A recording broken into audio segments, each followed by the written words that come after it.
other Raz, Rodrigo A to Z RAZ Raz. So I guess I only get the chase part of the show, and you get the Raz part. Yeah, Rodrigo, how are you today, sir? I'm doing great, man. I'm looking forward to the second episode of the Chase Raz show and see where we develop and everything where we left off from last episode. Yeah. And hopefully, there's a lot of topics to talk about today. This past week really has been crazy in DeFi or just crypto in general. So yeah, how about yourself?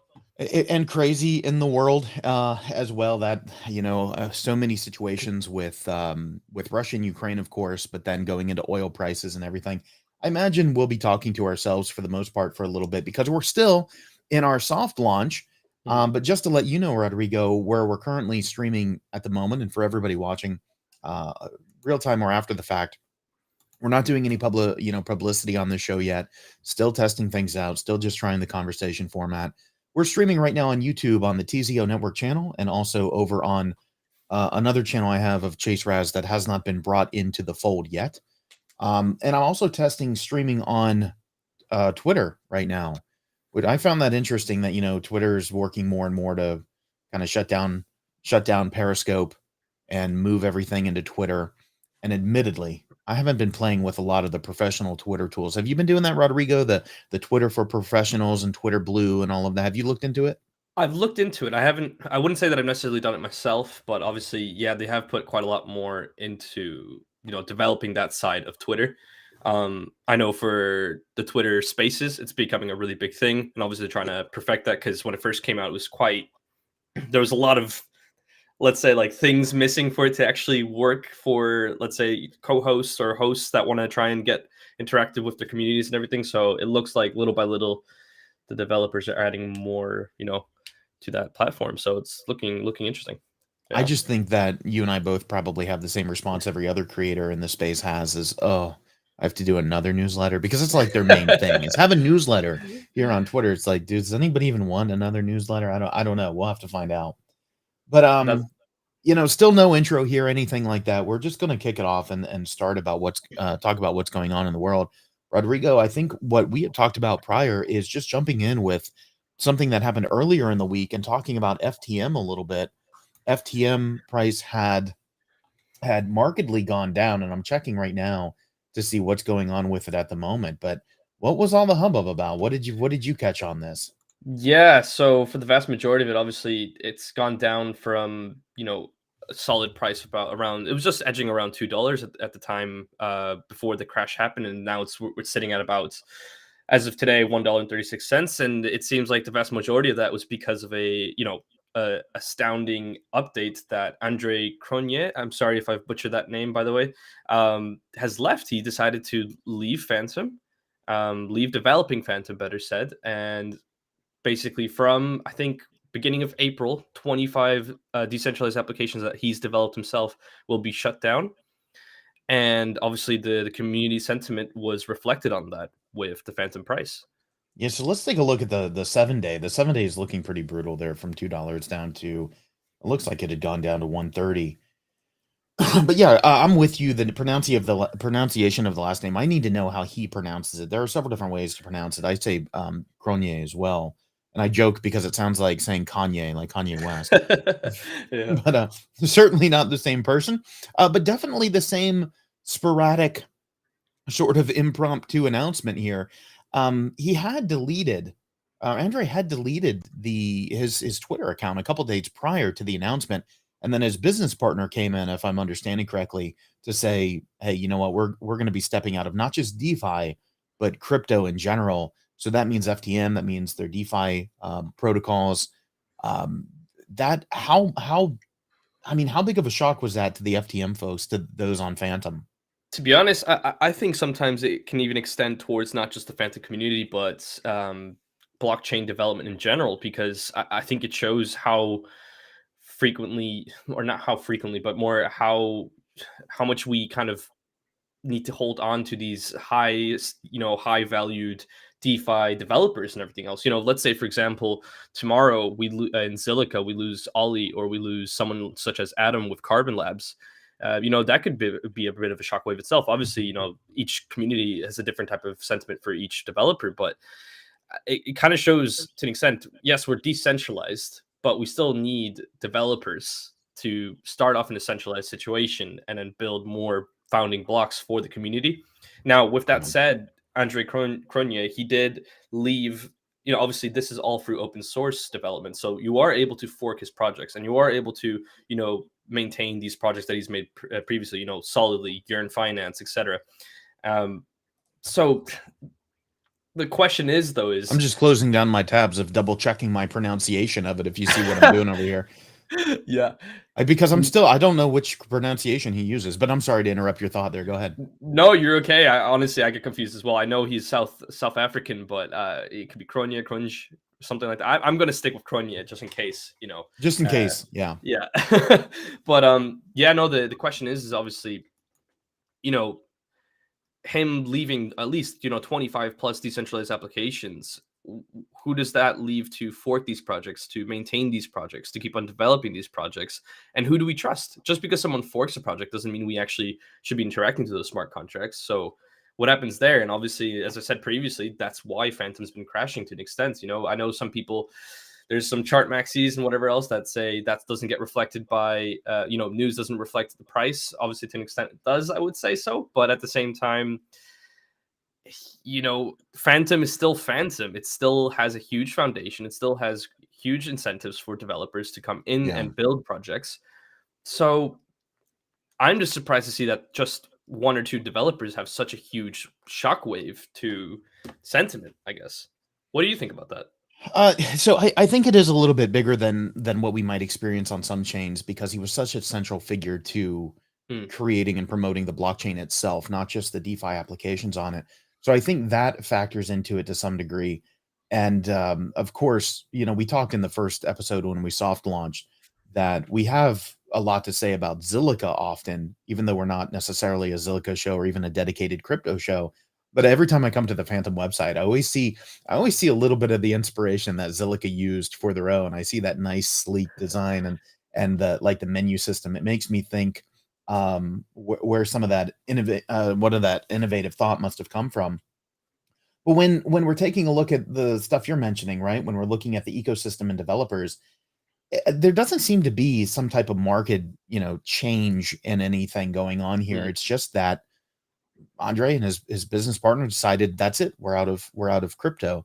There was a lot of speculation on whether that was, we kept hearing soft rug.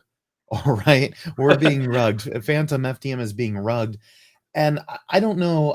I guess you can get the sense that I don't necessarily agree with that. People have the right to leave, and nobody nobody should be forced to stick and stay with a project or their work if they're not wanting to do it anymore. But I will point this out, that despite the catastrophic sort of response within the Phantom community, when I look at the 7 day and even the 1 month, it's bad, but it's not horrible. I mean, look at the uptick Hmm. in volume that happened um, during the time the announcement was made and after. So yes, there was a lot of sales, but we're not really far below this previous dip here in late February anyway. And Hmm. looking at the 3 month, that's where it starts to look like, okay, maybe Phantom's bottoming out a little bit. I mean, that's the hope, right? So I don't know. I really don't know so much that I can come and say with a magic crystal ball that it's impacting Phantom price, or did it accelerate what was already happening with Phantom's price? Yeah, I think that's where I'm left with it is, yes, it's big news, but nobody should tie him to his desk and make him stay there. As they pointed out, so many absolutely. of the protocols are already they're already forked. There are already competitors operating. There are already people, and some of the ones that aren't. I visited a few the other day, and they had big notices up there saying, "Hey, we're going away. If you want to fork this, go ahead. If you want to take over this project, contact us." There were even some of their projects saying that, like, if you want to take over this project, let us know. So I think overall for Phantom, fairly healthy. But again, I believe you're much deeper involved in Phantom than I am, correct? I mean, to an extent, I guess I have delved into a deep dive every now and then, certain degenerate projects and stuff like that on Phantom as well. But yeah, I mean, I have dabbled on some of the applications they've used, such as Urine Finance, or I've not necessarily used it, but I've looked into Solidly Exchange, and the amount of money being taken out of the total value locked in pools in those applications skyrocketed, but in the completely other direction. So it is quite, I mean, obviously in that sense that makes sense, because obviously that those projects are going to be abandoned. Naturally the total value locked goes and decreases. But I want to sidetrack from that a little bit real quick, because Sure. what I was more surprised about was, okay, someone can leave and that's fine. As you said, they shouldn't be tied to their desk and everything else. That's I think that's standard. I think that's within everyone's right. But what I was surprised about was the way that it was just dropped, in a sense, kind of like a bombshell. And they also Right. mentioned from Antonell, Antonell Crypto. He also mentioned, unlike previous building in DeFi sucks rage quits.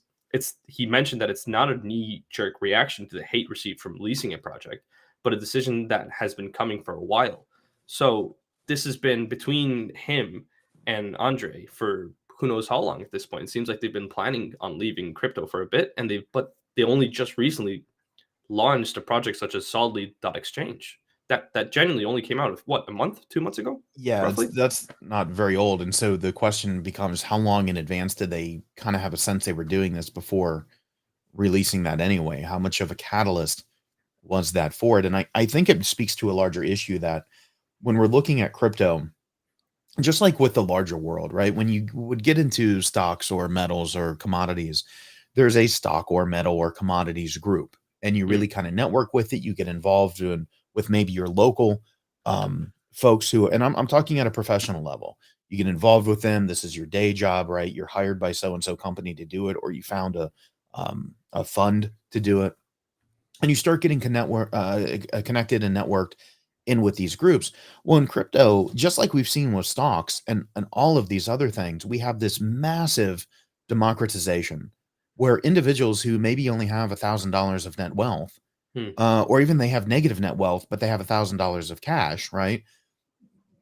We in the masses are now involved in these spaces. And so it brings up this larger point of, one, the democratization of investments, but two, um, how the communication procedures change. And this is something I've been talking about on a number of issues over the past few weeks of, how do the companies in the space communicate? How do the people in the space communicate? And it seems like we're getting a massive shift where the design, the idea is, keep quiet until you have something to say and Mm. then come out and drop it all at once. Whereas before, right, when it was institutions, that would have created institutional panic of saying, well, what's happening here? This is abrupt. This is sudden. We had no indicator. It looks like it may now be the status quo or the new normal. Yeah, that's an interesting analysis, to be fair. And I guess that is just kind of, as you said, the status quo. It's just kind of the standard. It is just something that might be happening again. But then, that raises the question. Obviously, uh, we're decentralized. Okay, obviously, we're not controlled by one centralized organization. There's not just one mastermind controlling everything. Yeah. But that kind of, in my opinion, shows the flaws to an extent, in a way. What do you think about that? It's definitely tough, and I think, the stock world has tried to deal with this a lot in terms of the retail investor effect, Hmm. and it's something that in crypto is much harder to tackle because I think the majority of people here are retail. A lot of the projects, whether it's blockchains, whether it's DeFi applications, whether it's NFTs, whether it's metaverses, whether it's whatever, a lot of the people in this space now come from the retail world. Like when you look at their background, Mm. they're like us, right? I'm in business and marketing. You've got law background and business background, but right, there's not this clear trajectory of, okay, I'm going to go to this college, I'm going to work at this firm, then I'm going to know these people. None of that exists in any part of this world anymore, and it's not just crypto. Yeah. So I don't know if we've landed at a solid place. Personally, I don't think that this approach of don't say anything and then just drop it all at once, I don't think that's going to pan out to be the way that we see as most effective as a best practice over time. But that Yeah. does seem to be something we're seeing right now. I mean, to an extent, obviously, we are aware that crypto is can be risky. It's decentralized. It's that sense of As I mentioned before, it's not centralized, is it? But we're still dealing with millions or even sometimes billions of dollars of investors being managed, and then something like that can obviously have a massive impact to millions of lives or thousands at this point. Yeah. But I While see, we yeah, were while we were talking about that, Marissa asked a question, could we talk about Zill today? And of course we can always talk about Zill on and off through any episode. And I think this is a great question. These market conditions have been hard mentally and emotionally, and I think that's true yeah, for a lot of people. And I don't think that's true only for what we call these retail investors, which are the default in crypto. But I think it's been tough on institutions trying to figure out what's going on. And so I think the first thing I would say to Marissa right here is, don't worry. I mean, you're not alone, right? Big institutions are trying to figure out which way the headwinds are going. And it has not been made simpler in any way, form, or fashion with the level of sanctions against Russia and Russia's very unilateral action against a neighboring country, and all of these other things that are impacting uh, commodities from oil all the way to speculative investments like most cryptos are. hmm. So if you're feeling very humbled right now, I think the biggest thing I can put out there to give you any reassurance is I am too. Right? You're in good company. What about you, Glad you said it. Rodrigo? I I was mean, gonna say, yeah, I was gonna say the same exact thing. Especially the first time around, I definitely got humbled. I come from a background in the sense, and I imagine you too, Chase. Where money has always been something that we have to work really hard for. It's not something that we just had given to each other ourselves and everything. And you know, I think with crypto, obviously emotions are at an all-time high and all-time low. And it's about trying to, I guess, manage those type of feelings at your best ability. And I guess the best comfort I can give you, Marissa, is I've been there, but you can keep on pushing through, and we'll find different ways in succeeding in, I guess, in a financial way. What do you think, Chase? well, I agree, and I think that it goes to a larger point. So I'm gonna take Marissa's question off here. Thanks for putting that in, Marissa. And Yeah. I'm not leaving your topic just yet, but I do think that it leads to this larger issue that we cannot take away the impacts. And I know this is something we all know, right? And I got accused of that the other day. Like, thanks for saying the obvious. Sometimes the obvious needs to be said.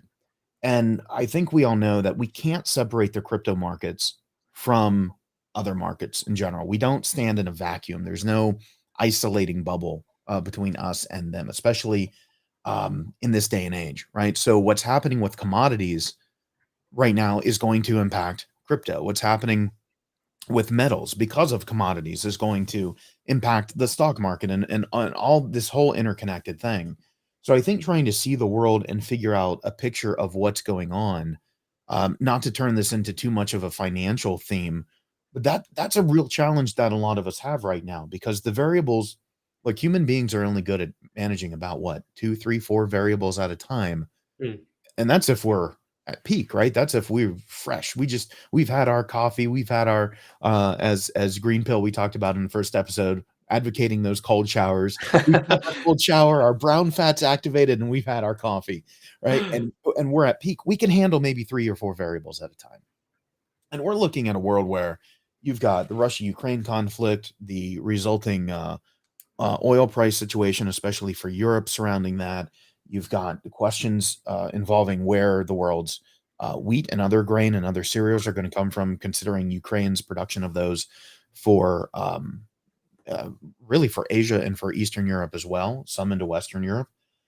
Don't forget So that the, we're transitioning from a COVID world to an open. We're trying to get back to normality and everything just else. And getting the economy back when all these other hits are happening. And again, I'm not trying to sound like a broken record, and this is completely not by design, but commodities and really commodities are the place we need to be watching right now. They're the mm, ones that are the creating the instability. I mean, I've seen these advocates talking about the dollar and whether it's losing its reserve status and whether all of those things are happening, and that's fine. We need to watch that. But right now, the market volatility is really from who's going to get their wheat and at what price, who's going to get their oil and at what price. Those I think are the things that are leading to folks like Marissa and you and me and everybody feeling really humbled by this experience because we have to acknowledge we simply cannot control all of or even account for all of the variables. So when you feel like that pump is coming, I think even a rational investor starts to go, but am I right? Right? But am I right about that? Then you get into the whole thing about what does hesitation do? How do we overcome it? Is it good? Is it bad? I don't want to go too far down a Zilliqa path right now because there's nothing really driving a whole bunch of conversation in the Zilliqa space right now. We're really waiting to see what Metapolis is going to do. We talked about that in the first episode, but there was this question that Jay Bear brought up: what happened to Pillar Protocols Pascal? I don't know. Hmm. Rodrigo, do you know? I mean, I don't know. I do know that there are groups monitoring Vault 114 right now. If you want to talk Zilliqa for a moment, the stuff that myself, groups I'm involved with, various people, we're watching a couple of transactions that Zilliqa themselves, like the multi-sig wallets and whatnot, are doing at the moment. Um, that's that's all we know right now. And Vault 114 is one of those things being monitored. We're just trying to get an indication of how the transition of power is happening, how it's Hmm. going. And when I was a little bit critical earlier of Zilliqa and have been for a few weeks that transition of power seems to be going slower than we'd expect. When we started looking more behind the scenes, and myself especially started opening up some of this information and looking, it just seems the overall process is slower. And that could be what we talked about before, that in crypto, maybe it just moves a little bit slower. So I don't think I want to really go down that path right now because there's not much to say. We want to see what Metapolis does. We want to see the other hiring announcements that Zilliqa has. I have no idea where Pascal has gone. Um, there were always rumors about that from the beginning, but for right now, Pillar's out there. And Jay Bear, where I would redirect you to kind of move on from the Zilliqa topic for a moment, is I'd redirect you to Milan. Milan, who left Zilliqa recently and is heading up Ignite. Reach out to him because he's very adamant about adopting GZIL and how the upcoming AZIL, whether or not BZIL happens, all these things that only make sense to Zillikans, he's really got his finger on the pulse of them. And he might be a really good person to talk to. He's all over Twitter. He's all over Telegram. I would say Milan is the person to ask if you have any pillar questions at the moment. Seems like he's most accessible in the Godzilla DeFi group chat. I imagine if Yeah, he that's is. He's all over yeah. Godzilla DeFi right now. For anybody not there, you can just search Godzilla DeFi in Telegram. We can put the link up at some point in the future. I don't have it pre-populated. But it's a channel that was started by someone else, a really good guy, King of Z, Hmm. well over a year ago. It's we passed the baton, and it's kind of like an EU member state. We passed the presidency. It is currently in my hands, but I'm Well, at the not sure. time when I first joined, it wasn't Chase actually. I remember King of C actually, Yeah, and and he that's was the actually original founder. definitely yeah. And yeah, if you haven't been in that group chat before, I highly recommend it because especially getting into crypto and everything else for me when I was first beginning, that group chat helped me a lot and actually based a lot of foundational learning for me. So definitely recommend that if you haven't seen it already. Well, I appreciate the plug. I appreciate the plug. I know we're not. I guess we weren't trying to do that, but it does make sense at some place you may want to be if it is Zilliqa heavy, but it's not solely Zilliqa. I think. It's there's topics about of plenty other chains really in that chat from what I've seen. So yeah, Yeah, and I think your experience, right? If I'm honest about it, I think the experience you get there right now is going to be like a lot of other crypto chats, except for this difference. The people in Godzilla DeFi tend to be much more friendly. yeah, And we have a ridiculously large mod team. Um, but tend to be more friendly. And but what I mean is that you're going to get something similar. Is that all of a sudden there's this focus on Bitcoin, whereas through alt season in 2021, that just wasn't the case. We only cared about Bitcoin because are we, decoupling or not? hmm. Now there's a very heavy emphasis, I think, because of these commodities issues and these, the war issue with Russia and Ukraine. There is more focus on let's follow what Bitcoin's doing. So, speaking of the war uh, between Russia and Ukraine and how it impacts not just markets but crypto in particular, Yeah. MetaMask. I mean, I think when I say that, everybody knows where I'm going. But MetaMask, through its ownership levels, partially owned by a bank, and partially enforcing sanctions. And what, Rodrigo? I think you were on the pulse of this more than I was, but didn't they cut off Venezuela for a period of time? Yeah, so actually, it appears that J.P. Morgan, the bank, appears to own a That's very right. large slice of MetaMask and also Infura IO. If you're not familiar with that, of what those are, MetaMask is a custodial wallet that you can store plenty of different types of cryptos and all different types of Ethereum, virtual machine compatible blockchains. Obviously Ethereum, Avalanche, Phantom, one of them, and the list goes on and on. And there was a huge break. Well, let's say controversy, better word, where the Infura nodes, so RPC endpoints that basically validate and confirm transactions through the blockchain, decided to impose sanctions or impose basically the blockage of usage for a lot of Venezuelan users of MetaMask. And now that was confirmed by a certain few people that I won't name that I'm aware of from certain reputable sources and everything else. But that that right there for me kind of showed that even though we're in Web3, MetaMask, that if you do a quick Google search, states that it is a not a centralized organization. Surely that's just shown that it's not true anymore, is it? What do you think, Chase? I, in no world am I ever going to pull in a Web3 space any type of "I told you so," because as soon as someone tries that, it's going to be shoved right back in my face in a way that that person would deserve, right? Like, Mhm, like, well, you told me so. Well, watch this. However, right, I do want to just go back to a conversation that you and I had mm. previously and back in the first episode, which was the I understand that we want Web3 to be this wide open, wild frontier.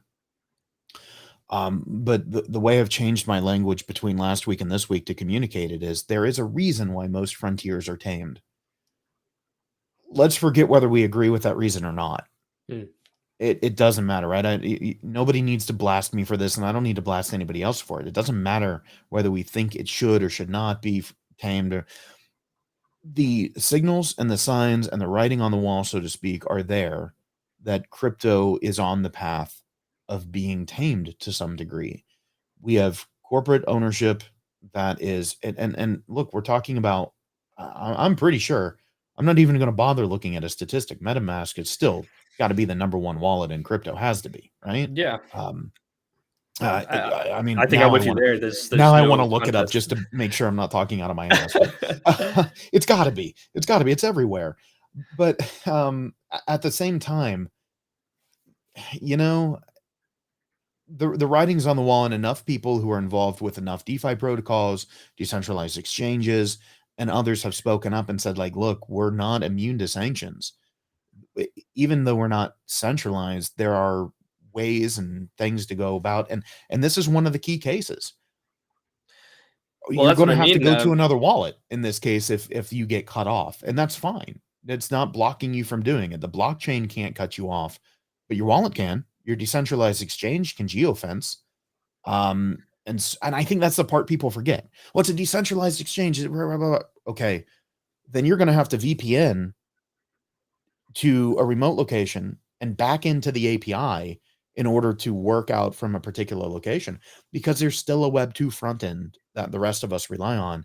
And as soon as you geofence it, your access is off. So, Well, uh, it's great that you mentioned that because at the end of the day, if MetaMask and Infura is open and willing to block countries like Venezuela by IP addresses, surely it's only a matter of time until they're forced by regulators to censor individual IP addresses in that sense. So I think that's the questions that's happening nowadays.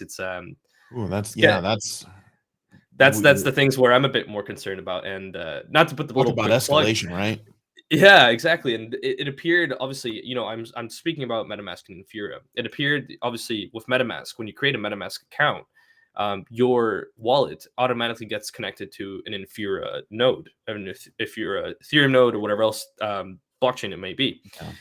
So w- to me, in my sense, shows that we need to try if we care about these situations that it may be more the case of Infura was the problem because the nodes, the RPC endpoints, decided to block certain IP addresses. So in that sense, we still need to decentralize Web3, as you mentioned. We still use a lot of Web2 interfaces and everything else.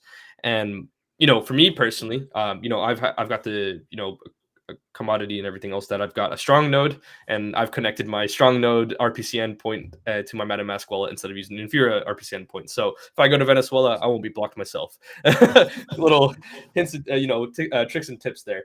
But no, the whole point of that really was, I think it is quite worrying that if such a important custodial wallet that's automatically connected to Infura nodes, are we going to see a point where the people get forced by regulators to censor individual people's IP addresses? Are we going to get alternatives immediately? What's happening? In that sense. I think we can look just initially, right? It's tough because, of course, I have the business background, so I'm not necessarily against what happens in Web 2. I'm not necessarily against some of the regulations, which is it's fine. We can all have different opinions in this space on it. My point was that it's pretty clear which way it's starting to go, and that the technologies are there, as we see, to limit things. So I think what we'd have to see is more innovation in the space, and we need to see more people coming in. If you do want a truly decentralized experience where business and state can't intervene in it, which I see value in, isn't it? Even as a traditionally corporate person, I see value in that. We're just going to need more diversification, and it almost goes back to, you can pull weird case studies for this. Like, go back in time when people would say, well, I went and switched my Windows PC to a MacBook because MacBooks don't get viruses, right? You remember that argument? It was Yeah, like, I well, remember. because MacBooks are 3% of the population and nobody cares. As much of a tangent as that seems to be, this is what we'll see. This is what we see play out in emerging technologies all the time. You will get smaller, much lower market penetration, ridiculously low market share, but the people who want that decentralized experience from start to finish, they'll know, hey, I need to go use this particular wallet. It doesn't do any of those. It puts the code out, and if somebody's taken down, just hypothetically, legally, or they're arrested or they're barred from doing something, then the project can still live on. And I mean, look, that's nothing new though. We've seen that Yeah. in the computing world with Linux and Unix before it for decades, right? For decades, this idea of liberty in the computer space. So I think we'll get there, and I think there will be those types of solutions. But when people talk about that cringe element of mainstreaming and mass adoption, Mm. your aunt and uncle and grandma, they are not going to be immune from those IP blocks. It's some of the some of the folks who are here now will choose to embark upon that path, and others will choose to put a small percentage of their portfolio in there just in case, right? Mm. Like, you think about that. If you ask a metals person, should I go all in on metal? They're going to tell you no. The general consensus is 5% or less of your portfolio, right? We're not all worried that fiat's going to collapse every single moment of every single day, right? Forget the narrative that gets put out there in order to sell these assets. It has its problems. It could collapse, but you get my point, right? Yeah. 5% or less of metals typically is the advised amount. If you ask That somebody just in that simply goes field. with anything, isn't it? You're not Same supposed thing. Like, to. are you going to put all of yours in a completely decentralized? No, you're going to put most of it in a crypto bank in the future. Most of it. It's Like how you easier. said Come on, I it. thumbprint in. There it is. I transfer it. We're done. Exactly. Well, it's actually interesting, all these I was hoping you'd conversations. disagree with that. Actually, I really, Really? I know a lot of people do disagree with it, and I'm not saying they're wrong. I just think that people, um, I'll look it up while you go Well, on to I that think next it's thought. I think it's fair actually. I think in a few maybe previous months, I actually would have disagreed, but I constantly have conversations with other people, and there's one smart individual that mentioned to me, obviously with the you're aware of the potential increase of sorry, what's it called? The increase of, I'm losing the word here, but it's like the banks, interest rates. There you go. Interest rates. Yes, there you go. Magic It's word, like, interest rates. not to be crass about it, but every single day people were forced to play this horrible guy. Did anybody else play this in school? Bullshit bingo. right? The Oh, teacher's talking. As a teacher, I shouldn't be saying this, but teacher's talking and you have all the keywords and you're like, you're trying to play bingo with it. We play bullshit bingo all the time that even common terms like that we can't remember. But yeah, go ahead. Well, that's what I'm With saying. interest Yeah, rates. interest rates. Yeah, the magical word just left out of my brain for a second there. But yeah, no, obviously, what I mentioned there is, we're into DeFi, we're into cryptocurrency situations. We're familiar of staking opportunities such as UST staking on Anchor Protocol for 20% APY and all these certain things. Right. So I remember I dropped the comments, and I'm very aware that I'm learning. I'm learning every day. There's so many things that I'm not aware of, and I know that I'm ignorant in so many things, so I want people to tell me. And so there was a conversation where I said, "Okay, guys, I'm ignorant here. Why do people want to go back to their traditional bank accounts, maybe earn maximum 1% AP, as an interest rate, rather than just staking in a decentralized platform, have a hardware wallet, and get 20% APY?" Simple answer: people feel safer in a bank. End of story. Well, it's safer, and I did find the term I was looking for as well. It's called the cognitive ease principle. Real thing. Mhm. Cognitive ease principle. And it's basically that humans have a tendency to take the path of least resistance. Um, there are whole other factors that play against that. We do make things hard on ourselves, but in Mhm. general, this other thing is true as well. And so if you think about the idea that they're sold this idea that there's volatility, because there is. There's a lot of volatility in the crypto space. But then you tell somebody, okay, well, you already have a bank account. You can go to this building that's just down the road from you, and they'll establish an account for you. And you can put your money there and get nothing, potentially even lose purchasing power over time. You don't feel like it because your dollar amount increases, but you're losing Yeah, purchasing power. which has happened Or, for who knows how long now at this point. right? Or here's the alternative, Rodrigo. You can take your money, it already has to be there, or you have to be banked in some way.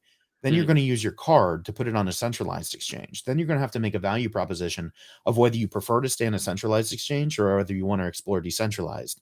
mm. If you explore decentralized, that's a whole learning curve, and you need somebody to walk you through it, or if you got to watch YouTube for hours on end. Then you figure out, which chain am I going to go? Where am I going to put it? Who has staking yields? Which ones are secure? Which ones are rugs? Which ones are right? And we're already at the point of the average person is like, seriously, just put my money in the bank. I This is and I so funny you're understand that. saying this, honestly, because I've had so many conversations with friends, especially since we're both so deep into decentralized applications and everything else. The amount of friends I've had that just kind of ask me to like walk them through it, and they just look like lost puppies all the time. And I actually totally understand that, because Sure. you would, if this is the first time you get exposed to this. It's all very confusing. It's all very like, can I just put my money and then that's it? Can I just forget about it? And why can't I just click one or two buttons? We're used to instantaneity, all these things, whatever. But Well, I mean, as always, right? Because we both come from Planet Zilliqa, we have a lot of people who are watching who are saying, Zill, right? When people come in, they drop something in the chat. This has been there for a while. I've been sitting on this. So yeah, I've Skyline seen it. Yeah. 23, I don't know if you're still with us. Again, we're not promoting anything. So we've had a handful of people in with us at any given time, and it's gone like this. So I don't know if you're still here, but we just get stuff like this where it's just like, Zill, let's talk about Zill, or let's promote Zill. Look, we both come from Planet Zill, but I'm going to use it as an example. For anybody else who's from a different crypto planet, if you will, use your home planet for this. Somebody came to you and they're a friend and they ask you, and because I'm sure you've got this question too. Hey, should I put my money in Zelle right now? Wow. Right? Like, what do you do? What do you do, especially during the up times, right? When everything's just up and it feels like you have all the good parts of the Midas touch and none of the bad. Yeah. And this person is expecting you to say, well, yeah, it's good. And here I'm getting, 13, 14, 15% return on my staking and all that. But then you give them that blank stare and they don't understand it. And it's because you have to explain, well, the market's volatile. And if Bitcoin takes a dip, my token's going to take a dip. Or maybe you're in Bitcoin and you're like, come on, look at the volatility, right? Are you buying now, or Mm. are you buying 3 months from now? Are you waiting for a certain injury? Uptrend, downtrends, bear cycle, bull cycle, all these foreign And I terms for think where you them. lose, yeah, and even in the Zilliqa space and on other blockchains, there are a lot of people working on this problem, and there are a lot of potential solutions to it.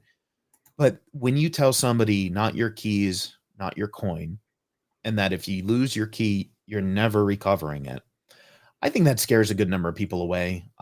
It kept me away from Bitcoin initially for quite some time, because I knew Same. I was at a point in my life then where it's like I can't even remember a password for my bank, much less, this cryptocurrency.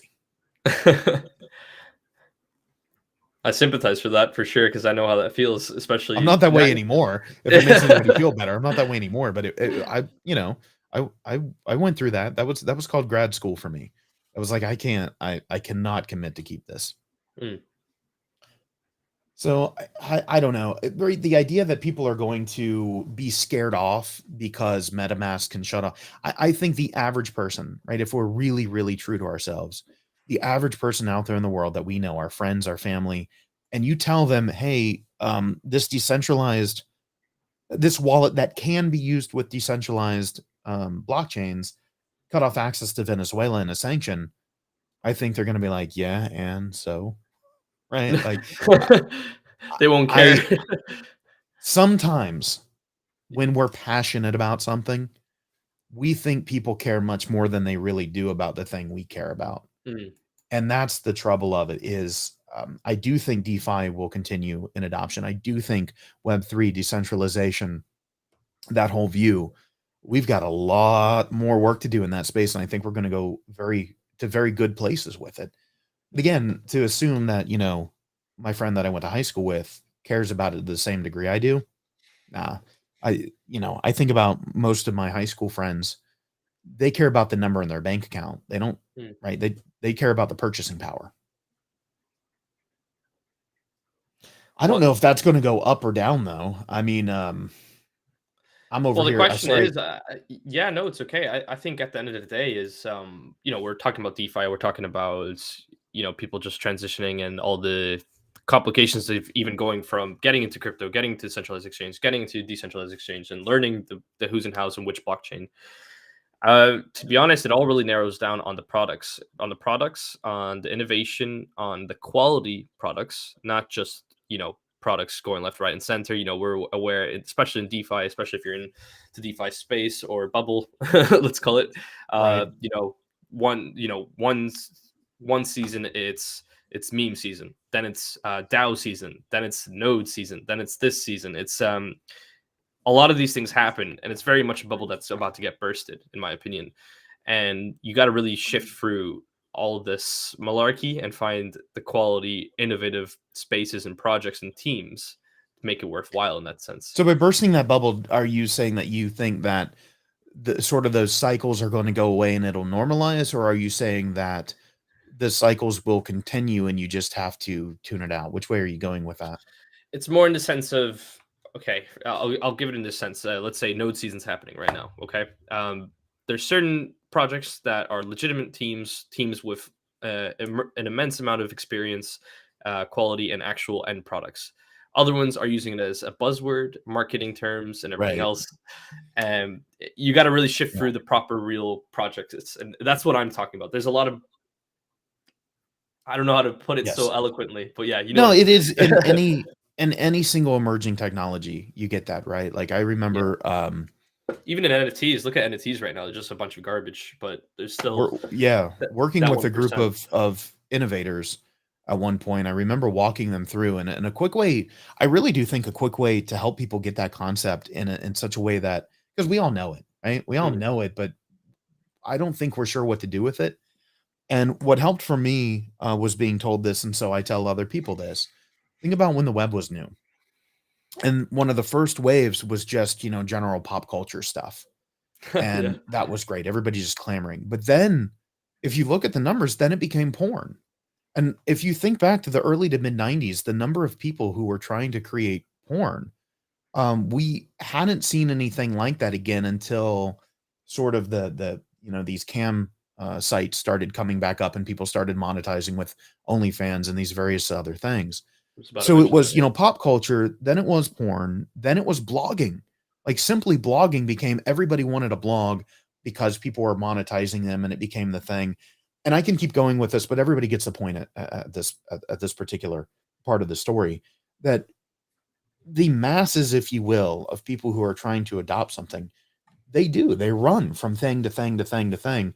And so if you try to compare a legitimate player in the space versus the other, one of the best pieces of advice that I've ever been given and that I try to give to others, clients and students and whatnot, is If that's seriously the thing you want to be doing, and you've watched people come in and do it, right? You essentially are watching people come in and take the thing that's yours and do it their way. You may agree with it, you may disagree with it, it may make you feel good that people are giving it the attention, it may make you feel bad.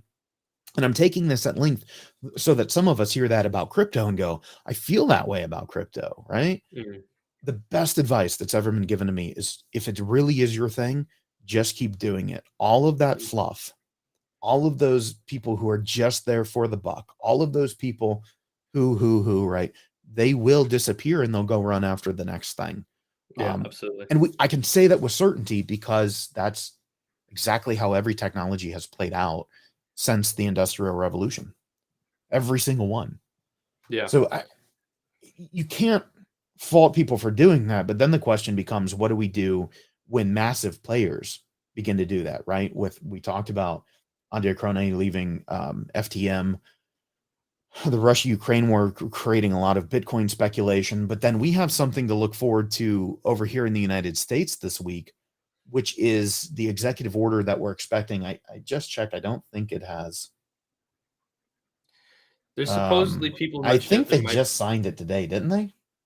Yeah, I think so because people I are think this is trying kind to. of breaking as it did, but the general thing is what I'm seeing reporting on now is it's talking like, the US is doing this as a way to simplify, streamline, and potentially even get in the game. I'm now seeing stories coming across Yahoo and other news feeds talking about the possibility of a US coin. Speculation at this point, but what are your thoughts on this whole idea of people I'm really responding glad you negative mentioned to that. it? Yeah. Yeah, because so obviously, as we know, Biden is set to make an executive order on crypto later this week. And naturally, I actually did a little bit of a tweet on that a little bit real quick, and also I'll kind of read what I put on there. This will obviously mark the first step towards potentially regulating how digital currency is traded in the U.S. This is definitely a possibility. It also means that the U.S. could explore the possibility of a new central bank digital currency. Now, with that, obviously, it's the Ukraine-Russian warfare seems to have been the catalyst of this potentially. Maybe it was already in the works previously, as I think I read something before saying that or hinting towards that. But as you know, whether we like it or not, Russia being able to mitigate the effects of the sanctions through the use of crypto has definitely at least accelerated that. Yeah, there you go. That's the tweet, and I've kind of put in that sense. Okay, so we have a potential area where the U.S. gives the green light for a digital dollar. What happens to USDC? What happens to USDT? What happens to UST? Does the adoption from those cryptocurrencies fade away? Or are we going to look at more of the sense of, the freedom sense of nature in at least crypto Twitter or crypto, people in crypto, that the idea of a government controlled digital currency is horrifying, is scary. We don't want them to control our money. But, I think we're in that standpoint where kind of how we spoke about previously, how people want safety and security and not so much complications. If a, central bank digital currency were to appear, the sorry for the cringy word, the mass adoption on that is surely going to prevail in the sense of, I guess, in USDT, USDC, or UST, because, well, now it's it's a it's a government controlled currency in that sense. So Yeah. what do you think there? Well, it does look like you had the spirit of this because again, what I'm seeing coming across the feeds right now is just the brand new speculation of stuff that you were already calling hours before anybody had any insight of what we were really going to be expecting. The general the general consensus is that look, we're just getting a mandate here that the United States needs to do something, needs to figure this out. It is becoming a problem. And so you calling it correctly, I think is one a very good sign. Um, Not only for you and your ability to have that crystal ball, but in look, I think look, there is a massive difference between a digital currency and a cryptocurrency in certain aspects of those Yeah. 2. Nobody's over here railing against the Bahamian sand dollar, which is their digital dollar. It's been prototyped, it's been worked for years. I have no idea what they do with the thing, quite frankly, but no one really. I mean, it was exciting news back in the day. I mean, this when that was announced, geez, I'm not even sure the average person knew what Bitcoin was.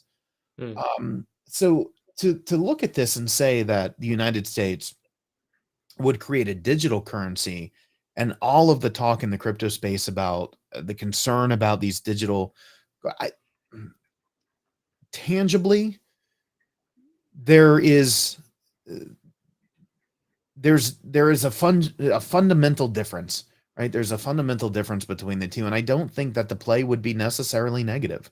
I do think Mm, that we could see positive cryptocurrency effects from fiat dollars becoming digital. In fact, there are a couple of leading theorists who think it could accelerate the weakening of those fiat currencies in favor of something else. I'm not after that, right? I don't want my paycheck dollars to be devalued, but I think the larger point is we're not exactly sure how that works out. But to say that a country creating a digital currency, that doesn't make it a cryptocurrency, right? That doesn't no. make it even necessarily play in this space.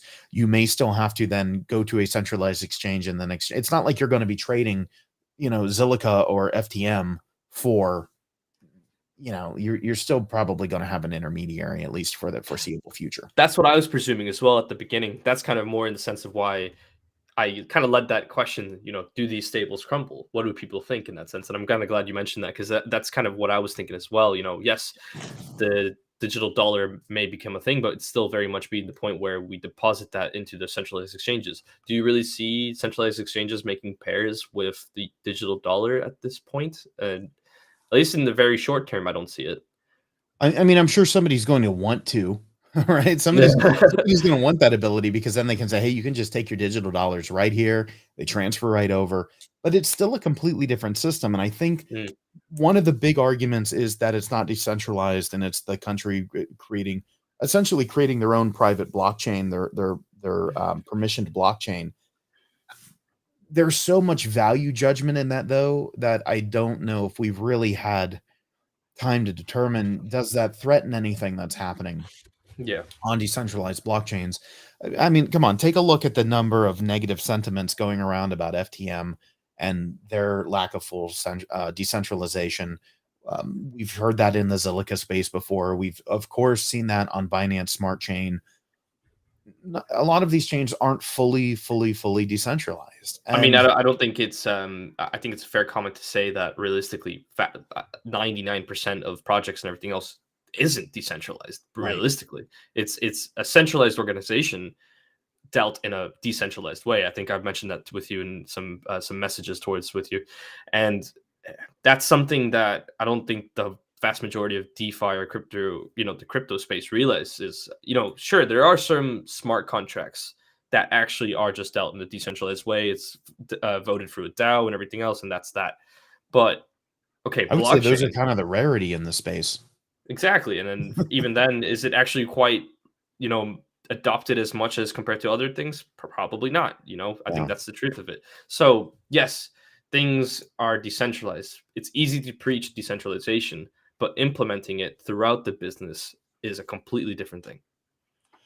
As we get to the point to where we're going to wrap up in just a little bit, I am putting the chat up on the side. I didn't expect something to come in so soon. Straight away. I'm looking at the numbers. We have a few folks with us. For those of you live with us, thanks for joining. Of course, we haven't been announcing or publicizing. We're still in our soft launch. So what I want to do is get my graphic off of the screen. So anything you want to put in the side, of course, if it's too crazy, we'll ignore it. But um, as these start coming in, and as I check Marissa's in a moment, Rodrigo, I have to answer your question. You said if the US gives the green light for a digital dollar, do these stables crumble? I think after what we've just talked about let me just talk from the near to possibly the midterm. Absolutely not. Mm, Right. I think it would put USDC and USDT potentially in some jeopardy. The backed tokens, those are the ones that I believe would be more prone. in fire, Um, yeah. I think UST, the algorithmic stables, I think those have a lot of value yet to be explored and yet to be discovered. And I think this is probably Terra, as I put out on Twitter, Luna, yeah. Terra is just doing amazing things. They're not, every chain is kind of going their own way right now and figuring out who they are. Zilliqa is going with the metaverse, and FTM is having their founders back out and going a little bit more, um, distributed in terms of people, if not more decentralized.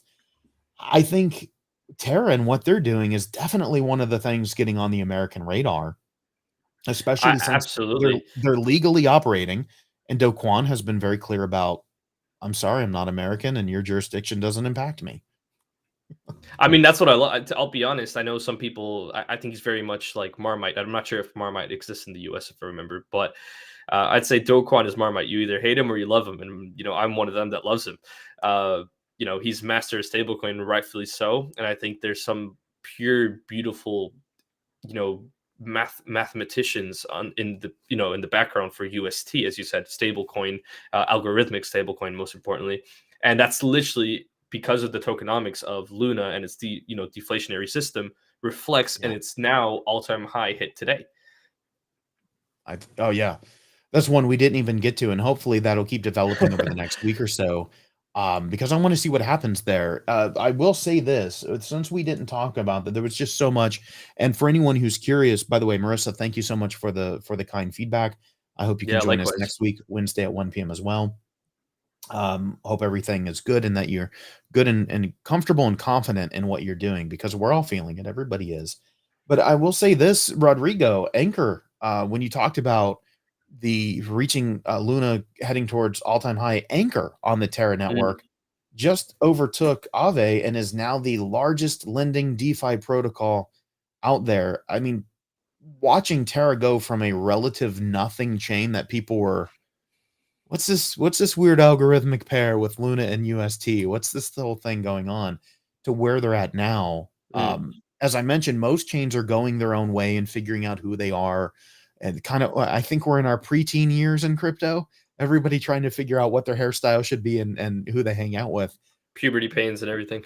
But Terra took that to a new, yeah, yeah. Terra took that to a new level and just said, like, I know who I am, and I'm gonna do me, and you all can go figure it out on your own time, um, in a completely non-controversial, non-hostile way. They're just rocking what they do. There are, of course, questions of will that come down when the market's more stable, when the socioeconomic factors are more stable? Will that reverse? Who knows? But for right now, congratulations to them because Terra and their protocols like Anchor and like Mirror are looking fairly good. Absolutely. Actually, in terms for that, this is what I'm saying previously. Obviously, with Anchor, obviously the thing that's made it boom realistically is their system with UST staking, the borrowing and lending protocol, and it gives incredible value of what is it right now, about 19.5% APY roughly. You won't Yeah. find, yeah, on a stable coin, algorithmic stable coin, that for me it just sounded too good to be true when I first found it, and most of the time things that are too good to be true is too good to be true. But it seems that obviously Luna, Terra system ecosystem has always dedicated themselves in perfecting the stablecoin, Yeah. and it is most definitely finding that path. And we'll see what happens. For those of you that's not familiar with Terra Luna, I highly recommend, if you've got any access to something such as Spotify, have a look at their podcast, Terabytes. It actually has plenty of conversations with Do Kwon, the founder and creator of Luna, the Terra Luna Yeah, they do a great ecosystem. job over there. I like to watch their stuff occasionally. Absolutely. And so, we'll see what happens from here on then. Obviously the biggest news that happened and what kind of boosted the Anchor protocol and UST previously from its FUD was that it got backed. Was it backed by 1 billion Bitcoin? Was it? I forget the exact amount, but on that note, right, that's some of the people who are countering it and saying, "Yeah, but this is all artificial, this is all propped up." That's one of Mm, their concerns is where we're using it saying, "Look at the sentiment. Look at how positive." Some people mm, are saying, "Look, it took that to get it out of, Anchor, for instance, went from $1.60 to, high $4 range because of that investment, mm. and it took that investment to do it. Whereas, right now, today with Luna being so valuable, it's because of yet another burn of, I think it was 4.1, 4.2 million Luna. It's just burning millions and millions every day, isn't it? Yeah, the question is how long can that maintain and what happens when a market situation reverses? So I agree. let me Yeah, give you that's the last exactly what. word, Rodrigo. We're going to be heading out of here in about 20 seconds. Thanks for watching, everybody. Wednesdays at 1. Chase Rise Show. We're still in our soft launch phase. Hopefully, you'll be hearing more as we get into our official launch. Rodrigo, last word's Yeah, yours. just wanted to say it's been a pleasure, and for me in general, this is kind of my start into my journey and quest into providing all proper information on here on YouTube, on whatever platform, even on Twitter. And so, just wanted to say thank you to everyone that took the time to watch this, and as well, Chase, for hosting and bringing me onto the show. Hey, thank you, everybody. Just so you know, you can get Rodrigo on Twitter, Rodrigo A to Z. You know, I'm at Chase Raz on Twitter, on everywhere else practically in the world. Goodbye. See you next time, Wednesday, 1 p.m. We'll stay in our soft launch period, and we'll let you know when we go to an official launch. Thanks, everybody. Bye. Well, take care.